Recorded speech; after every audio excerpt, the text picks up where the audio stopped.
Hello, good morning. I hope the lighting's going to be okay today because I've literally just come straight from the school run, so it's really early and actually quite bright.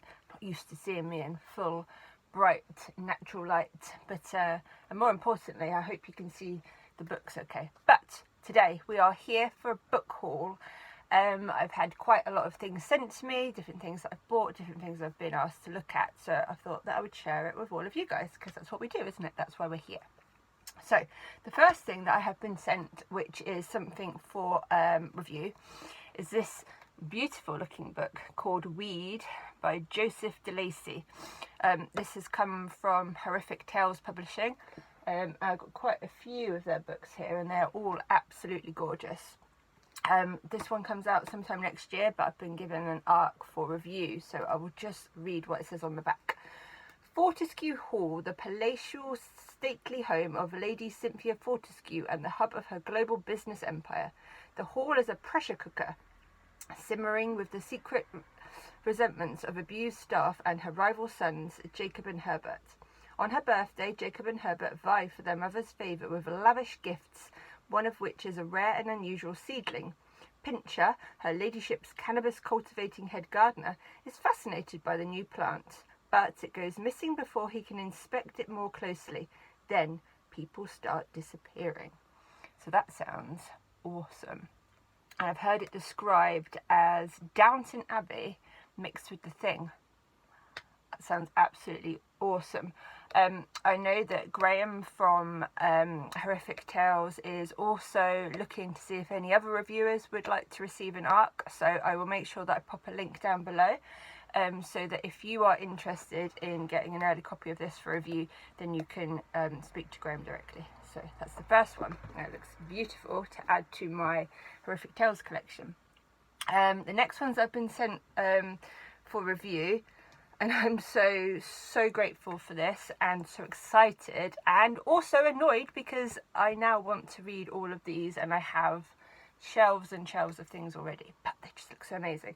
And this is the amazing Messy Man series from Chris Sorensen, who amazingly DM'd me and said, I'll send you all of them, which I am extremely grateful for. So we've got the first one in the series is this one, The Nightmare Room, and I'll just read what it says a little bit on the back. So, Pete Larson is coming home.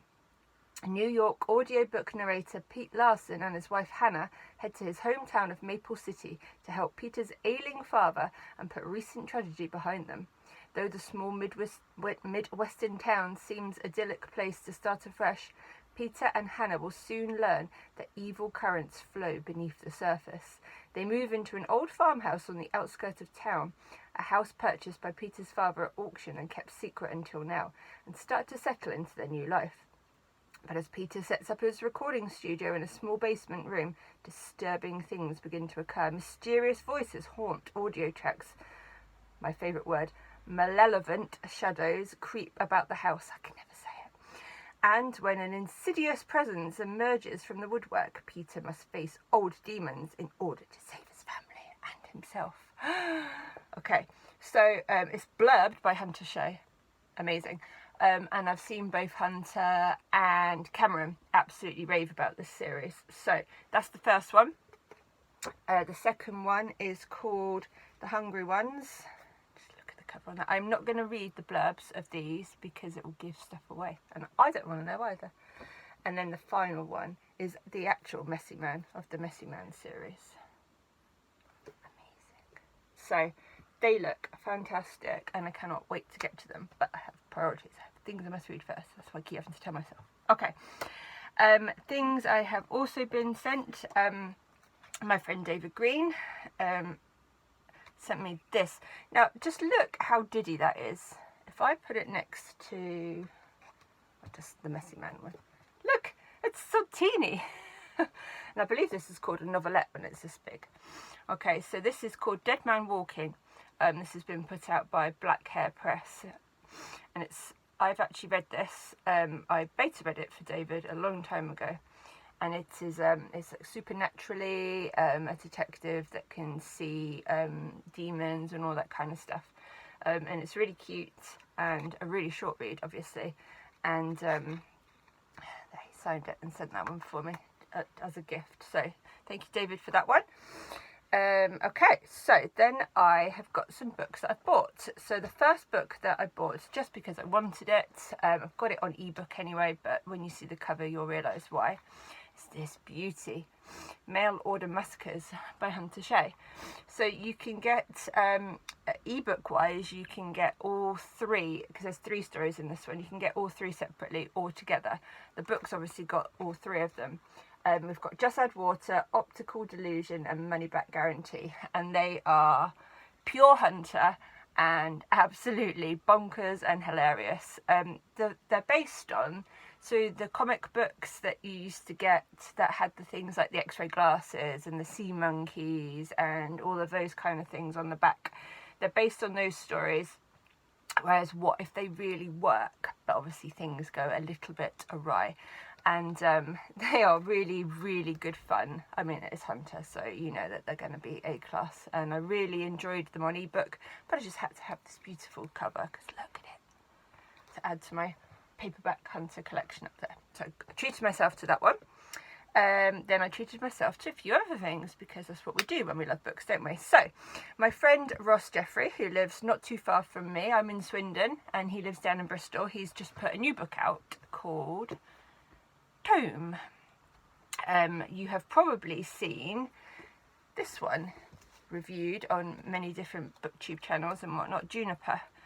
It's had some really, really high praise. Lots of people really love it. And when I bought Tome from Ross, he was very generous and sent me this beautiful hardback of this. But the reason that I have been really looking forward to Tome and really interested in it is because it's set in a prison. So I'll just read the first bit of the blurb, because we've got quite a big one. So it says, another dark chapter in the history of Juniper unfolds. Juniper Correctional, jokingly abbreviated to JC, a dark jewel in the crown of the god-awful American prison system, where the very worst of Juniper rot for life sentences that seem to stretch forever. In this hell on earth, it's hard to tell most days who is worse, the inmates or the corrupt guards that enact the will of the monomaniacal warden Fleming. Fleming is a fallen star, a once bright-minded leader who turned the prison around, but is now hiding a terrible secret eating him away from the inside. A secret he'll do anything to cover. So that sounds really, really good. And I love that cover.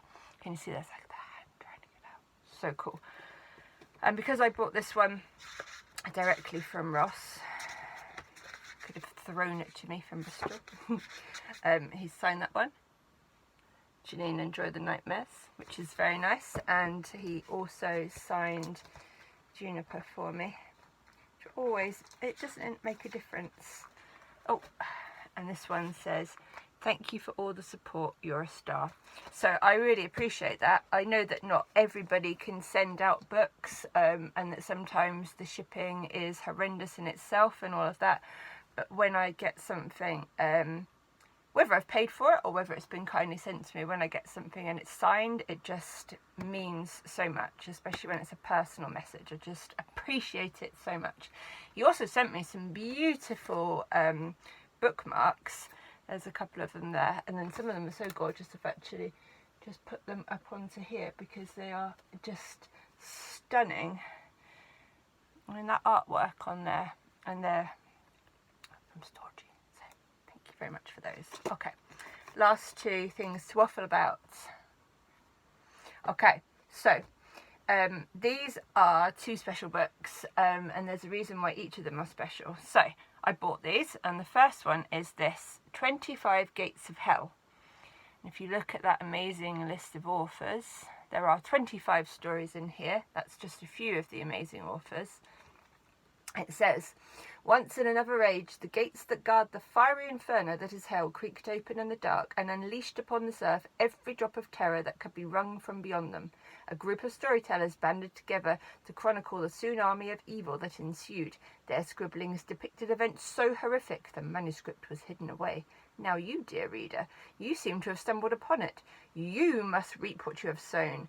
Come, step into the pages. See firsthand what hell is capable of. of course, just know you won't last long enough to scream. Doesn't that sound amazing? Okay, so, spoiler, it sounds amazing anyway, doesn't it? And I would have definitely wanted this, especially as I have several friends that have stories in this, including one of my very best friends, the lovely, amazing Jill. However, I've got a story in this one. Hook, line and sinker, which is my rather gruesome take on the Hookman story. So I am beyond grateful to have been invited to this anthology. I don't promote my own stuff very much on this channel, but since there's 24 other amazing people in this, yeah, and I would just like to say thank you to everybody involved and Rookie for putting all this together, because it is so lovely and I cannot wait. I haven't actually read any of them yet, but I cannot wait. So thank you for that. Okay. And it's going to seem as though I'm plugging myself again, because I do also have a story in this, but this one is extra special because it is for a charity, and a very, very special charity. This beautiful book, look at that, which is from Red Cape and Philip Rogers Publishing. It says, "It Came from the Darkness, a charity anthology." Peter from Red Cape approached me a while ago and said, would I provide a drabble with the words "It Came from the Darkness" at the beginning for a children's charity, which I of course immediately said yes. Drabble sent, blah blah blah. It then transpired that the charity is Max the Brave, who, for those of you who follow me and know that I do the Cryptid Scripts and Coffee and all of that with Lou Yardley, Max the Brave is the charity set up in memory of her nephew, who very sadly passed away, but he was looked after by the wonderful nurses at Great Ormond Street.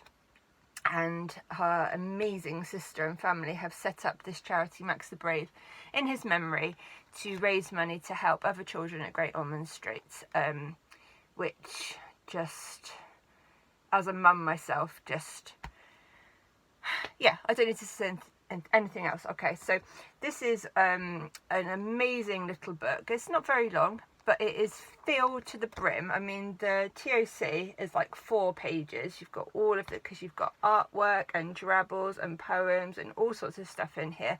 There's some big names. Lou and myself have obviously got something in here. You've got V. Castro has done something for them, and Tim Levin as well as a lot of indie writers that you will recognise the names when you're looking, especially from the Red Cape community as well. So if you can spare any pennies at all for the Max the Brave charity, I think they might have a Just Giving, or if not, you can certainly donate to their website. But if you wanted to buy this, not only do you get a beautiful book full of some really, really wonderful stories, then you are helping an amazing charity, and I know that Lou and her family would be eternally grateful, and I'll make sure that there's links down below. So yes, that was a plug for something I'm in, but I don't benefit in the slightest. Everything there goes to the charity, and Lou is one of my most dearest friends. So anyway, enough blabbing about that, because I'll get myself upset. I really do think that the work for charities is important, and I've been asked to do a couple of things for that. And I'd just like to say, if anybody's watching this that has a charity that they are looking to put an anthology out, then I'm always more than happy to try and contribute something if you would like it. So let me know. Okay, thank you very much. I hope you enjoyed my book haul. Some brilliant things for review, and just some things to make my shelves look pretty when I get to reading them. And I hope that everybody has a wonderful November. See you soon.